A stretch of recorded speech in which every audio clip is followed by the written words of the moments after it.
दोस्तों, आज के वीडियो में हम बात करेंगे बस्ती की, पंचकर्म के तीसरे कर्म की, बस्ती। नमस्ते दोस्तों, मैं डॉक्टर महेश चौधरी हमारे निरामयी वसुधा यूट्यूब चैनल में आपका सहर्ष स्वागत करता हूं। दोस्तों, बस्ती पंचकर्म का तीसरा कर्म है बस्ती। ये बस्ती मतलब आम इंसान इसको एनीमा की कंपेयर करता है, तो बस्ती और एनीमा में क्या फ़र्क है? तो एनीमा जो है ये जनरली अगर किसी को बद्धकोष्ठता है, मल साफ नहीं हुआ है, तो उसके लिए दिया जाता है, उसे एनीमा कहते हैं। लेकिन बस्ती की बहुत बड़ी व्याप्ति है, व्याख्या है।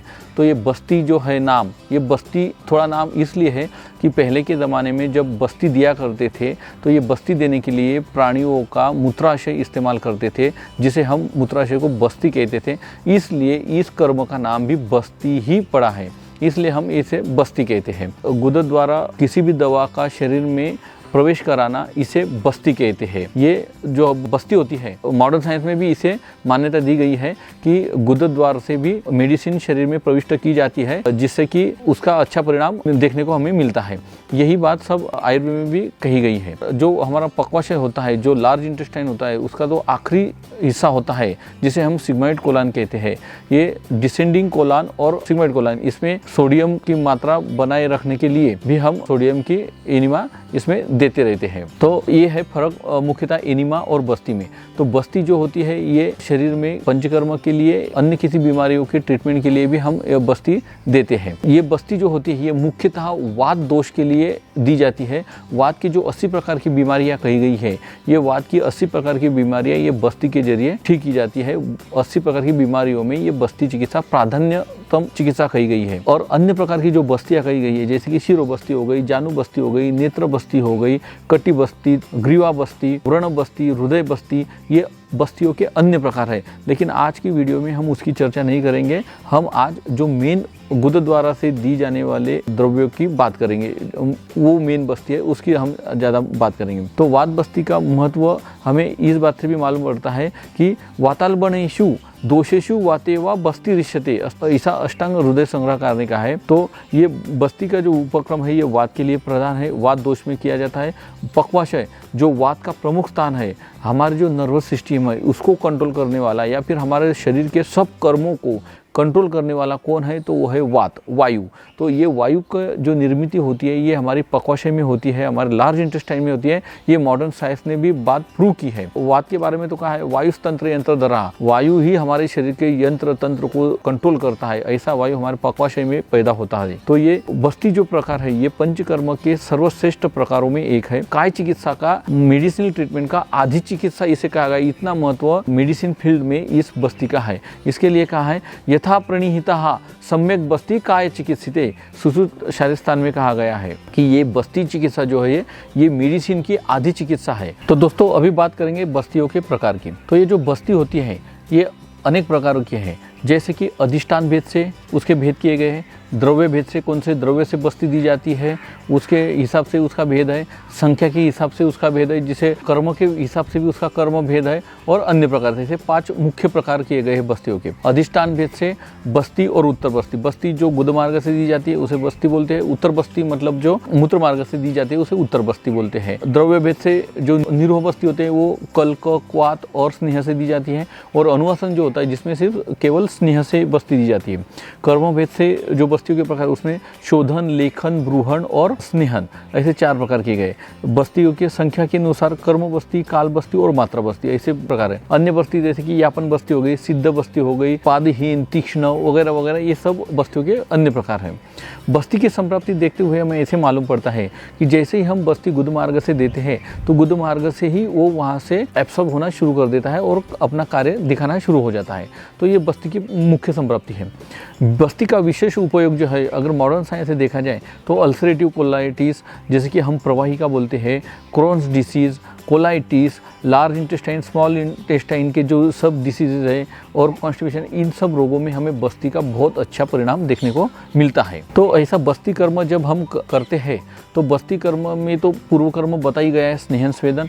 ये बस्ती कर्म जब प्रधान कर्म हम करने जाते हैं तो इसे लेफ्ट लैटरल पोजीशन में ही करना चाहिए, ये बहुत इंपॉर्टेंट है दोस्तों। अगर मॉडर्न साइंस के हिसाब से भी हम देखा जाए तो उन्होंने लेफ्ट लैटरल पोजीशन में ही एनिमा देने को कहा है। क्यों? क्योंकि हमारा स्टमक, हमारी नाभि और हमारा लार्ज इंटेस्टाइन हो, ये सब एक लाइन में आ जाता है। यही बात हमारे चरक जी ने कही है कि वामाश्रयो अग्निर्ग्रहणी गुदम च तत्पार्श्व संशस्त सुखोपलब्धि ही लियंत एवं वलयच तस्मात् सव्यम शयनोर अर्हति बस्ती दानम, ऐसा चरक जी ने सूत्रस्थान में कहा है।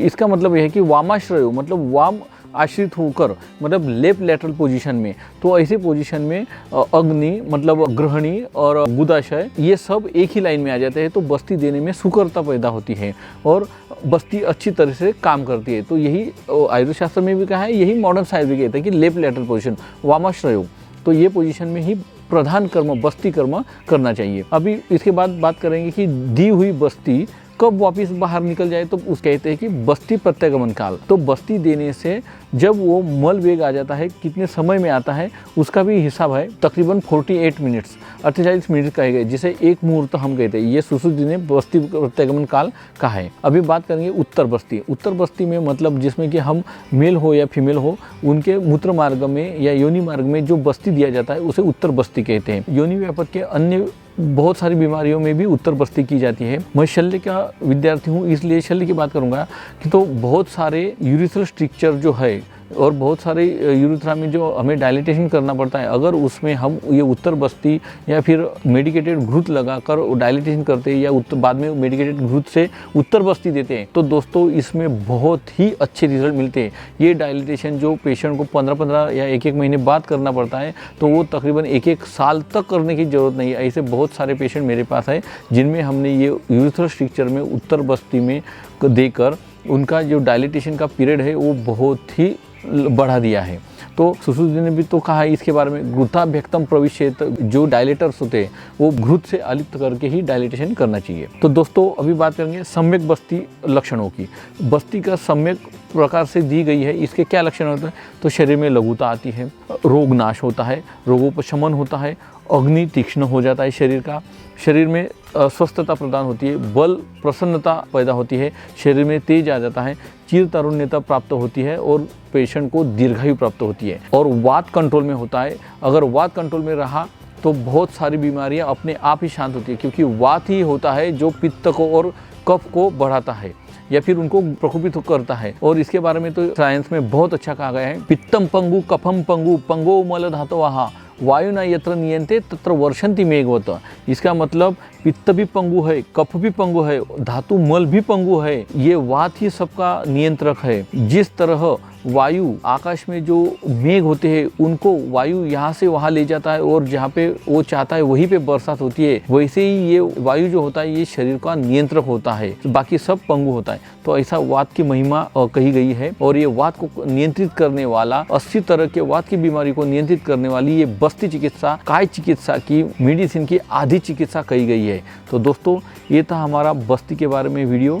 मैं आशा रखता हूँ पंचकर्म के बस्ती के बारे में बहुत सारे डाउट्स क्लियर हुए होंगे। और अगर आपको ये वीडियो अच्छा लगा है तो हमारे YouTube चैनल निरामय वसुधा को जरूर सब्सक्राइब कीजिए, अपने दोस्तों के साथ में, अपने रिश्तेदारों के साथ में जरूर शेयर कीजिए, लाइक दीजिए, कमेंट दीजिए। और घर पे आप कोई भी पंचकर्म नहीं कर सकते हैं और ना ही करना चाहिए। अगर आपको इसके बारे में कोई भी परामर्श करना है तो अपने वैद्य और डॉक्टर से जरूर मिलिए। धन्यवाद दोस्तों।